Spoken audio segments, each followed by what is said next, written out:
In the twilight of the Ancients' dominion over the Pegasus Galaxy, a figure named Moros stood at the pillar of authority within the Council of Atlantis. Known later as Merlin, he held the esteemed title of High Counselor during the devastating war against the Wraith, a relentless enemy that drained life from entire worlds. His tenure in Atlantis was marked by a fateful encounter with Dr. Elizabeth Weir, who, through reckless ingenuity of the scientist Janus, arrived 10,000 years in the past via a time-traveling puddle jumper. Moros, ever vigilant about the sanctity of the timeline, forbade Weir from using Janus's outlawed technologies to return to her era, fearing the catastrophic ripples such an act could unleash. His stern rebuke extended to Janus himself, whose experiments with time manipulation Moros deemed a dangerous overreach of ancient knowledge. As the Wraith threat escalated, a massive fleet descended upon Lantia, the planet housing Atlantis, with no viable defense left. Moros issued the final somber command to abandon the city and evacuate to Earth, sealing the Ancients' retreat from Pegasus. Upon reaching Earth, Moros withdrew from the remnants of his people, seeking solitude and deep meditation. This introspective exile culminated in his ascension, a transcendence to a higher plane of existence where he shed from his corporeal form.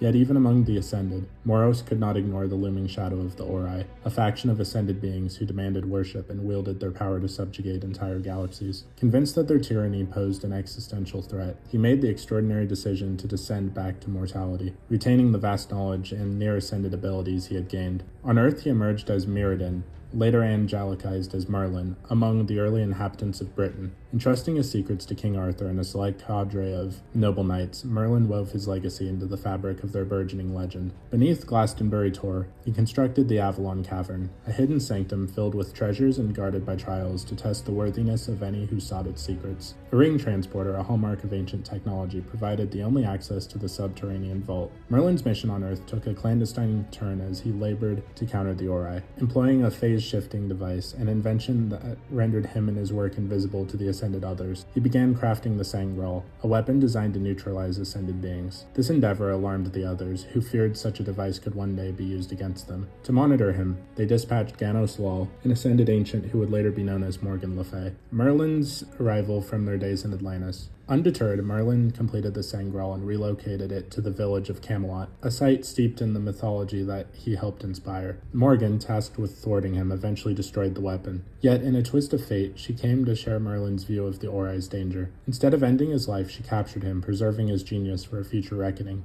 Morgan placed Merlin in stasis, concealing him with a secret network of planets, a circuit accessible only through a series of Stargate, ensuring that, should the Ori rise again, he could reforge the Sangral and complete his mission. Merlin's foresight proved precedent. Millennia later, when the Ori launched their crusade into the Milky Way, SG1 uncovered his stasis pod on a distant world within Morgan's planetary circuit. Revived from his ancient slumber, Merlin aided Daniel Jackson and the team in reconstructing the Sangral, adapting his vast knowledge to finish what he'd begun. His final act was to see the weapon deployed through the Supergate to the Ori galaxy, where it eradicated the malevolent ascended beings, fulfilling his long-held purpose. Those physical forms succumbed to the ravages of time shortly after. Merlin's legacy endured as a testament to his unrelenting resolve. But what did you guys think of Merlin? Please let me know in the comments below. If you haven't already, please be sure to like the video, subscribe to the channel, join the Sith Citadel Discord, links in the description, and consider becoming a join member or sending a super thanks if you wish to further support the channel. Otherwise, I'll see you in the next video.